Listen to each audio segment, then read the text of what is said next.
Part 4. Part 4. You are going to hear a lecturer giving a lecture about the British political system. Take some time to look at questions 31 to 35.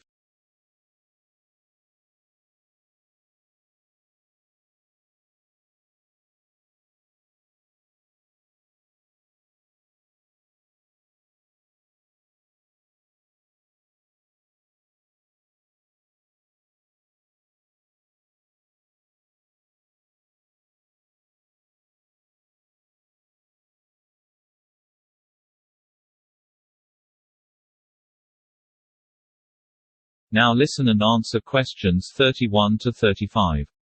Welcome to Civics 101. Welcome to Civics 101. Today I'm going to very briefly go over the British Parliament system and your role in it, then we will look at the two houses in more detail.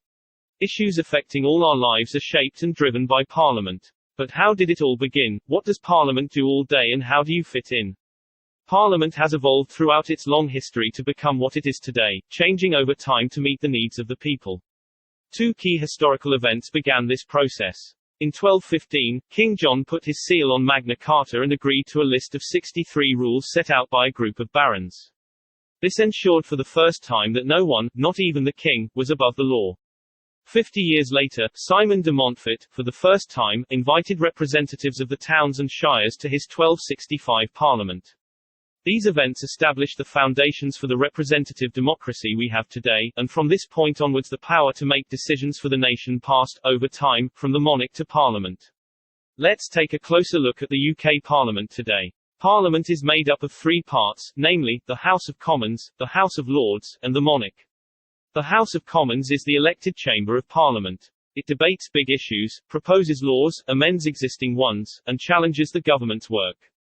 It has about 650 elected members. The House of Lords is the second chamber and shares the making and shaping of laws with the House of Commons. It has around 800 members and it's made up mostly of life peers, and also includes hereditary peers and bishops who are not elected by the constituency. The monarch's role is mainly ceremonial. They meet the Prime Minister once a week to hear what's going on in Parliament and formally agree every new law. But that's not all. There are also people working behind the scenes who support the work of Parliament, clerks, librarians, researchers and many more. The government has been elected to run the country, and Parliament holds the government to account for us, the public, but how? Prime Minister's questions and ministerial questions give MPs and Lords the opportunity to challenge the government's policies. It's in these debates that they can share the views of their constituents and the public and how new policies may affect them. Another important way Parliament can scrutinize, look in detail, at the work of government is through select committees. Select committees analyze and scrutinize policy. They are made up of either MPs, Lords or a mixture of both. Together committee members look at a particular subject and make recommendations on improvements.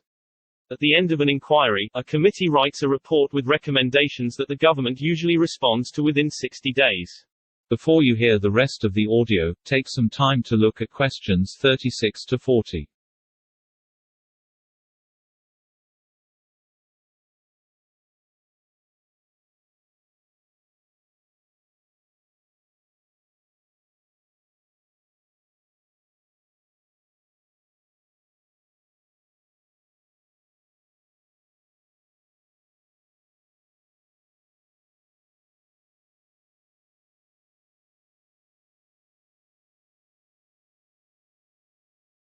Now listen and answer questions 36 to 40. In the UK, we live in a democracy, which means power is in the hands of the people through our right to vote. Throughout history, lots of people in the UK have campaigned for the voting rights we have today. There are lots of different types of elections to vote in: general, local, European. Let's take a closer look at how MPs are elected to the House of Commons through the general election. General elections take place in the UK usually once every 5 years and every seat is up for grabs. On polling day, voters make a choice from a list of candidates. The candidate with the most votes then becomes that constituency's MP. Before elections, candidates need to campaign to get people to vote for them. Campaigning can involve handing out political leaflets, speaking in public debates, talking to people during door-to-door visits, and party political broadcasts. Parties standing for election publish a declaration of their policies during the campaign, called a manifesto. Once elected, an MP represents all their constituents, even the ones that didn't vote, or voted for a different candidate. The party with the most MPs elected forms the government, and their leader becomes Prime Minister. And if there's a hung parliament, where there's no clear winner, then a minority government or a coalition government may be created or a fresh election held.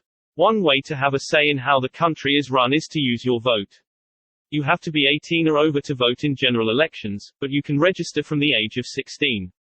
There are lots of other ways to get involved and have your voice heard whatever your age. Remember, MPs represent all of their constituents. So how would you go about this? You can visit an MP in their local constituency office, or you can even travel to the Houses of Parliament to lobby them in central lobby. Lords have knowledge and experience in specific subject areas. You can look them up by policy interest on the Parliament website. Anyone can contact any Lord or their local MP by letter, phone or email to discuss an issue that's important to them or their community. Sometimes though there's strength in numbers, so to get your voice heard you could join the youth section of a party, or the UK Youth Parliament. If you're passionate about an issue you could start a petition for a cause either on paper or online, or join an existing campaign, pressure or protest group to influence decision making. These groups use different methods to get their voices heard, from lobbying to peaceful protest, all designed to bring about change. And don't forget, you can get your voice heard in college or university by joining a student council. To recap this introduction, Parliament sits at the heart of UK democracy, debating the big issues of the day, making and shaping laws and holding the government to account. By voting, petitioning, campaigning and more, you can also get involved with the work of Parliament. Okay, if everyone is clear on that very rough outline, I'll move on to the House of Commons in more detail. This is the end of part 4.